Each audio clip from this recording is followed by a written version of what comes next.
Hi, I'm Olivia. Before the accident, life was a vibrant splash of colors on a canvas. Each day brought new challenges and inspirations. As a graphic designer, I thrived on the rush of creativity, shaping the visuals of major brands. It wasn't just a job, it was my passion and a way to leave my mark on the world. That fateful night, driving home from an exhilarating project launch, the road was slick with a light drizzle.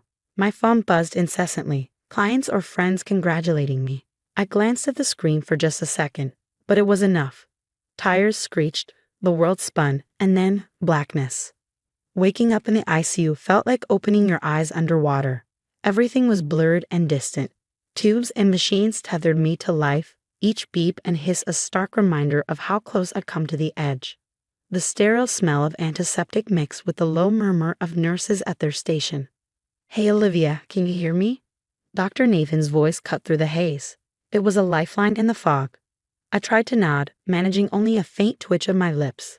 Dr. Nathan gave a small, encouraging smile as he scribbled notes on his clipboard. As days blurred into nights, the visits began. My husband Michael came often, but his presence felt hollow. His usually warm gaze now just skimmed the surface, and his conversations were laced with impatience. "It's going to be okay, Liv. You just need to rest," he'd say, checking his phone more often than my monitors. Rachel, his sister, was even worse. Her visits were infrequent, but each left me colder than the last. She'd sit in the corner, her eyes darting around the room, never quite meeting mine. Her forced smiles didn't reach her eyes, and her words were clipped. "Glad to see you're still with us, Olivia. It would be such a hassle to sort through your things," she'd joke, her laugh as hollow as the click of her heels on the linoleum floor. One evening, as shadows grew long and the ward quieted down, Rachel slipped in after visiting hours. I feigned sleep, feeling her presence prickling the back of my neck. She leaned close, her breath cold against my ear. "You know Michael's life would be simpler without all this drama. We all think." Her words sent chills down my spine, echoing in the dimly lit room long after she left. I was trapped in my own body, unable to respond or defend myself. Each visit from Rachel left me more anxious, her thinly veiled threats weaving through my dreams. As my body fought to heal, my mind wrestled with the reality of my situation. The isolation of the ICU, punctuated by Michael's distracted visits and Rachel's chilling presence, was a stark contrast to the life I once knew. The accident had shattered more than just my bones. It had cracked the very foundations of my family life. The hospital's hushed corridors echoed with the rhythmic beeps of my heart monitor as the clock neared midnight. The silence pressed in on me, heavy with the weight of unsaid words and unfinished stories. Tonight, however, the stillness was broken by a subtle creak, the sound of my room door inching open. Rachel entered, a dark silhouette against the faint hallway light. Her movements were cautious and deliberate as she approached my bedside. The slight tremble in her hands was the only sign of her nervousness. She glanced around, her eyes pausing at the door before settling on the ventilator controls. "Always the lucky one, Olivia. But I guess your luck's run out," she whispered, her fingers hovering over the machine that tethered me to life. The click of the switch was almost inaudible. But to me, it was a gunshot in the quiet room. Panic surged as the steady hiss of the ventilator began to falter. I struggled to breathe, my chest tight with the effort to draw air. At that moment, the door burst open with a force that made Rachel jump. Dr. Nathan stood there, disbelief etched across his face. "What are you doing?" he demanded, his voice a sharp contrast to the dim quiet of the ICU. Rachel froze, her hand still poised over the machine. I was just," she stammered, unable to finish. "Security." Dr. Nathan's shout filled the room. Within seconds, 2 hospital security officers rushed in, their presence commanding and immediate. The next few minutes were a blur of activity. Security restrained Rachel, who kept repeating that it was all a misunderstanding. Dr. Nathan, meanwhile, stabilized the ventilator and checked my vitals, his hands steady despite the chaos. The aftermath was a storm of reactions. Nurses and doctors gathered, their expressions a mix of shock and outrage. Whispers filled the air, a cacophony of disbelief and concern. When Michael arrived, his face was a mask of confusion that barely hid his irritation. "Rachel, what have you done?" Michael's voice was low, tinged not with concern but with annoyance, as if this crisis were more of an inconvenience than a crime. It's not what it looks like, Michael. I was just checking on her. Rachel's defense was feeble, her usual composure shattered by her own actions. Michael turned to me, then back to the chaos around us. This is getting blown out of proportion, he muttered to Dr. Nathan, who was now giving a statement to a police officer. She's family, but the severity of the situation can't be downplayed. The police took Rachel into custody, her protests fading as she disappeared down the hallway.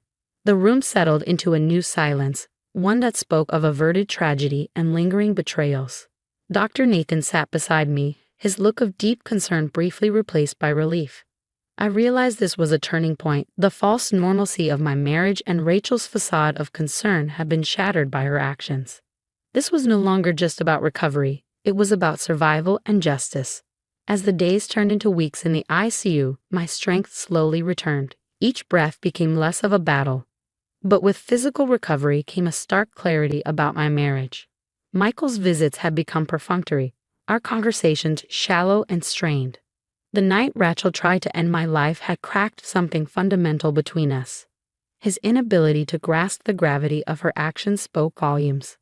Lying there, surrounded by the sterile walls that had witnessed my worst moments, I made the decision that I deserved better. I deserved someone who would stand by me, not explain away my near-death experience. Filing for divorce wasn't just a legal action, it was a declaration of my newfound resolve and self-worth. My lawyer, a supportive presence throughout this ordeal, guided me through the paperwork with gentle efficiency. "You're doing the right thing, Olivia," she assured me one afternoon as I signed another set of documents. Her affirmation was a balm to the raw edges of my decision. Meanwhile, Dr. Nathan became an unexpected pillar in my life.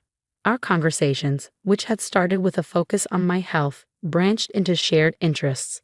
We discovered a mutual love for art, often discussing our favorite painters and sculptures. He brought me books on graphic design and art history, and our discussions filled the room with a warmth that sharply contrasted with a clinical coldness. "Did you know Van Gogh sold only one painting in his lifetime?" Dr. Nathan asked one evening, handing me a book open to Starry Night. "I've always found that both inspiring and sad. It's like the world wasn't ready for his colors." It shows that sometimes the value of our efforts isn't recognized until much later, I replied, tracing the swirling blues and yellows with my finger. It's a reminder that persistence is key. As my body healed, my heart underwent its own rehabilitation, mending from the betrayal with Dr. Nathan's steady companionship. The divorce proceedings, however, were a stark contrast to the healing environment of the hospital. Michael fought the divorce at first, his emails a mixture of disbelief and anger. "You're overreacting, Olivia. Can't we talk about this?" he wrote, but there was nothing left to discuss. His failure to stand against his sister's actions was a breach I couldn't overlook. The emotional turmoil of ending a marriage, intertwined with legal battles, was overwhelming. Yet with each passing day, I felt lighter and more certain of my path. My interactions with Michael became strictly through lawyers, and as the divorce neared its final stages, I found myself looking forward to the future. Dr. Nathan's support was unwavering, his presence a constant during my most challenging days. Our bond deepened, rooted in mutual respect and understanding, in sharp contrast to the battles I faced outside the hospital walls. This period of intense lows and unexpected highs had taught me the true meaning of resilience and the importance of having someone who genuinely cared for me. As I prepared to leave the hospital, I was no longer just a patient. But now, I am a woman reborn from adversity, ready to close the chapter on my old life and step into a new beginning with a clear heart and a hopeful spirit. 2 years had passed since the night that almost ended my life, and as I stood before a room full of hopeful faces, I realized just how far I had come. My recovery was complete, not just physically, but emotionally and spiritually.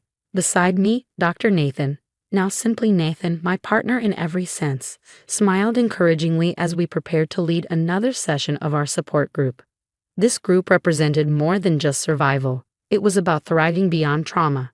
I began, my voice steady and clear. Nathan and I had founded this support group for survivors of family-related trauma, a community we both knew was underserved and desperately needed. Each week, we met to share stories, support each other, and learn from our collective experiences. It was empowering to watch others draw strength from our sessions, reflecting the healing I had experienced myself. Nathan smoothly took over, his medical background providing a framework for our discussions. Healing is not linear, and it's certainly not quick, but every step forward is a victory, he shared. His words resonated with the group.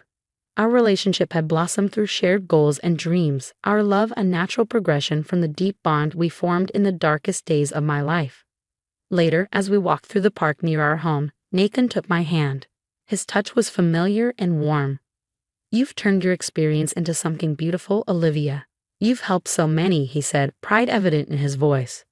I squeezed his hand, reflecting on the journey from that terrifying night in the ICU to the challenging days of my divorce and the slow rebuilding of my life. Each moment had led me here. I had not only survived, I had transformed my pain into a tool for healing, both for myself and for others. "It's all been worth it," I mused aloud, looking up at the sky where the first stars of the evening were beginning to twinkle.